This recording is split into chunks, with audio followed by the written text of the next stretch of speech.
ആവർത്തന പുസ്തകം 34-ാം അധ്യായം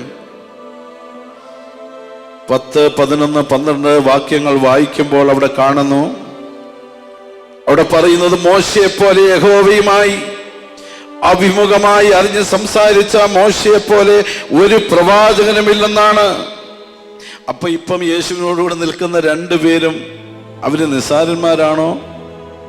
അവർ ഒരു ദുർബല നിമിഷത്തിൽ ജീവനെക്കുറിച്ച് ചിന്തിച്ച് പരാജയപ്പെട്ടു പോയവരാണ്. ഇവർ യേശുവിന്റെ നിര്യാണത്തെക്കുറിച്ച് മറുരൂപം അരയിൽ വെച്ച് സംസാരിച്ചു. ശരിക്കും യേശുവുമായി ഒരു കൂടിക്കാഴ്ച അവർ അവിടെ നടത്തി. അപ്പൊ ഈ രണ്ടുപേരിൽ കൂടെ യേശുവിന് നല്ലൊരു ശുശ്രൂഷ ലഭിച്ചു. ഈ ഷെയറിങ്,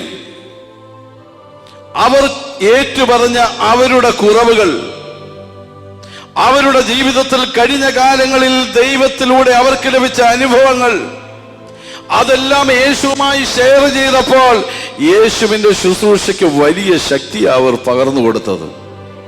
ഹല്ലേലൂയ. മാത്രമല്ല, ഏലിയാവിനോടും മോശയോടുമുള്ള ദൈവം ചെയ്ത വാഗ്ദത്ത നിവർത്തി അവിടെ സംഭവിച്ചു.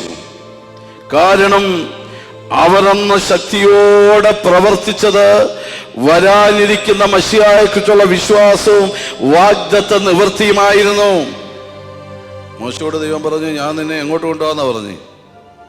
മരാമൻ കൺവെൻഷൻ കൊണ്ടുപോകാന്നാണ് പറഞ്ഞു. പിന്നെ എങ്ങോട്ട് കൊണ്ടുപോകാന്നാ പറഞ്ഞു? മോശയോട് ദൈവം പറഞ്ഞു, ഞാൻ നിന്നെ കൊണ്ടുപോകാന്ന്. എങ്ങോട്ട് കൊണ്ടുപോകാന്നാ പറഞ്ഞു? ഏതെങ്കിലും പള്ളിപ്പെരുന്നാളിന് കൊണ്ടുപോകാന്നാണ് പറഞ്ഞു. പിന്നെ വാഗ്ദത്ത കനാനിലേക്ക് കൊണ്ടുപോകാമെന്ന് പറഞ്ഞു. അവന് സാധിക്കാത്ത കാര്യം ഹല്ലേലൂയ ഇപ്പം ദൈവം നിവർത്തിച്ചു കൊടുത്തു. എങ്ങനെയാണ്? കനാൻ ദേശം എന്ന് പറയുന്നത് യേശുവാണ്. ഇപ്പോൾ ഇതാ മോശ ആ കനാനെ സ്വന്തം കണ്ണുകൊണ്ട് കണ്ടു. ആ കനാനിൽ അഭയം പ്രാപിച്ചു.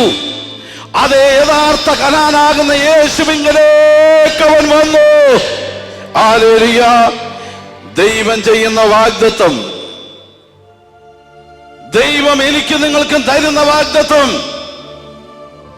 ദൈവം തന്റെ ജനത്തിന് കൊടുക്കുന്ന വാഗ്ദത്തം എത്ര നൂറ്റാണ്ടുകൾ കഴിഞ്ഞാലും വിശ്വസ്തയോടെ ദൈവം അത് നിവർത്തിക്കും.